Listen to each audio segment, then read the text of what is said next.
Bogura poultry and হ্যাচারির পক্ষ থেকে আপনাদেরকে স্বাগতম জানাচ্ছি। আমি আরিফুল ইসলাম।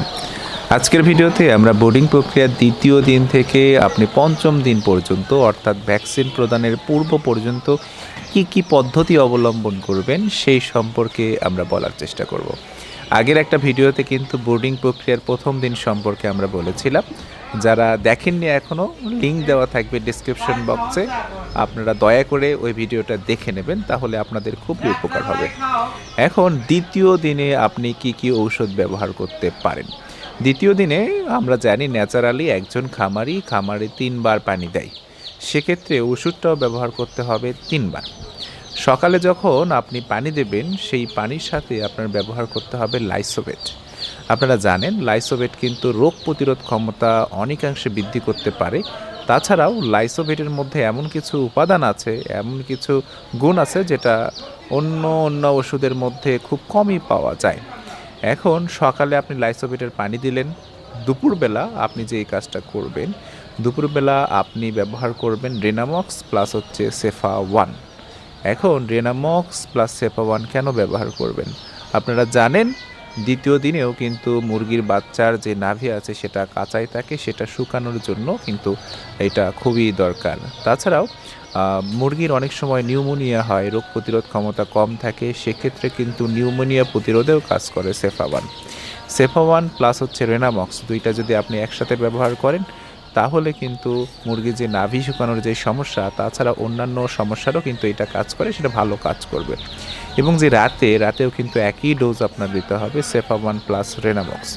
এখানে বিশেষ বিজ্ঞপ্তি যে আপনি রেনামক্স চাইলে ব্যবহার করতে পারেন, আর না চাইলে না ব্যবহার করতে পারেন, সাথে ব্যবহার করাটা বেশি ভালো হবে বলে আমরা মনে করি। তাহলে দ্বিতীয় দিনটা আমাদের চললো। তৃতীয় দিনে আপনি কি করবেন? দ্বিতীয় দিনের মতো তৃতীয় দিনে কিন্তু আপনার একই কাজ করতে হবে।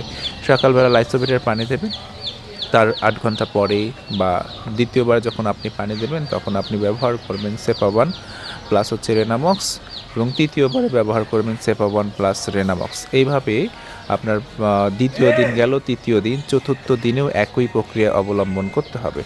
পঞ্চম দিন সকালে আপনি লাইসোভেটের পানি ব্যবহার করবেন, দুপুরে ব্যবহার করবেন AD3 এবং রাতেও ব্যবহার করবেন AD3। কারণ আপনি জানেন ষষ্ঠ দিনে কিন্তু মুরগির টিকা প্রদান করতে হয়। মুরগি যখন আপনি টিকা প্রদান করবেন, টিকা প্রদান করলে কিন্তু যে দুর্বল বাচ্চাগুলো আছে সেগুলো কিন্তু অসুস্থ হতে পারে, মারা যেতে পারে। সেক্ষেত্রে কিন্তু মুরগির বাচ্চা টিকা প্রদানের পূর্বে কিন্তু তার যে শারীরিক সক্ষমতাটা সেটা একটু যেন ভালো থাকে এবং ভিটামিনের অভাব যেন না হয়, সেক্ষেত্রে AD3 ব্যবহার করাটা সব থেকে ভালো হতে পারে। তাই আপনারা কি করবেন? পঞ্চম দিনে যে সকালে লাইসোভেটের পানি ব্যবহার করবেন, দুপুরবেলা বা দ্বিতীয়বার যখন আপনি পানি দেবেন তখন আপনি ব্যবহার করবেন AD3, রাতেও ব্যবহার করবেন AD3। আজকের ভিডিওটা এই পর্যন্তই। এই ভিডিওতে আপনারা কিন্তু দেখলেন দ্বিতীয় দিন থেকে পঞ্চম দিন পর্যন্ত কি পদ্ধতি অবলম্বন করতে হবে, কি ঔষধ প্রয়োগ করতে হবে। এর আগের ভিডিওতে আমরা প্রথম দিন সম্পর্কে বলেছিলাম। এর পরবর্তী ভিডিওতে আমরা ভ্যাকসিন, পঞ্চম দিনে আপনি ভ্যাকসিন কিভাবে প্রয়োগ করবেন এবং ভ্যাকসিনের পূর্বে এবং পরে, ভ্যাকসিনের পরে আপনার কি ব্যবহার করতে হবে সেই সম্পর্কে আপনাদের জানাবো। আপনারা জানেন বগুড়া পোল্ট্রি অ্যান্ড হ্যাচারি কিন্তু একটা বিশ্বস্ত প্রতিষ্ঠান, যেখান থেকে প্রতিনিয়ত কিন্তু এ গ্রেড মানের বাচ্চা সারা দেশে সরবরাহ করা হয়ে থাকে। আর এখন যে সময়, সেই সময়ে কিন্তু অনেকেই খামারি আছে যারা শর্ট টাইমে মুরগির বাচ্চার ভালো ওজন চান। শর্ট টাইমে যারা ভালো ওজন চান তাদের কিন্তু একটা বিশেষ জাত আছে, সেটার নাম হচ্ছে সুপার হাইব্রিড।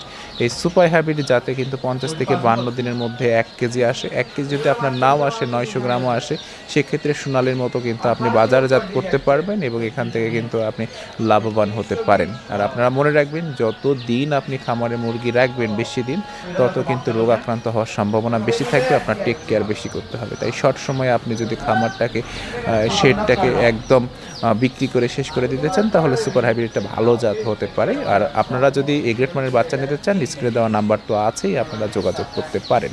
আমাদের ঠিকানা সম্পর্কে আপনাদের যদি বলি, আমাদের ঠিকানা কিন্তু সান্তাহার রোড, নামাজগড় কবরস্থানের 4 নং গেট সংলগ্ন বগুড়া পোলট্রি অ্যান্ড হ্যাচারি। এটা একটা সুনামধন্য প্রতিষ্ঠান। আপনারা জানেন এখানে কিন্তু প্রতিদিন 50,000 থেকে 1 লাখ বা 1 লাখেরও বেশি বাচ্চা বিক্রি হয়। এবং একটা বিশেষ ব্যাপার হচ্ছে এই বগুড়া পোলট্রি অ্যান্ড হ্যাচারিতে কিন্তু কোনো বাচ্চা অবশিষ্ট থাকে না।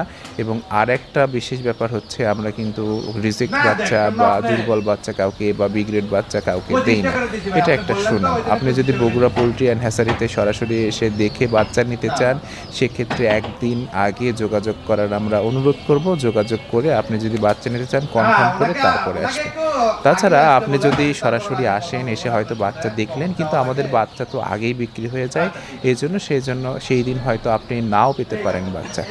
এই যে হেজিটেশন, এটা থেকে বাঁচতে আপনারা যদি বাচ্চা নিতে চান তাহলে পূর্বের দিনে অর্ডার করবেন। আর যদি মনে করেন বগুড়া পোলট্রি অ্যান্ড হ্যাচারি নিজে ঘুরে দেখবেন, তাহলে কিন্তু আমাদের ঠিকানায় নিজে এসে বাচ্চা নিতে পারেন। ধন্যবাদ সবাইকে।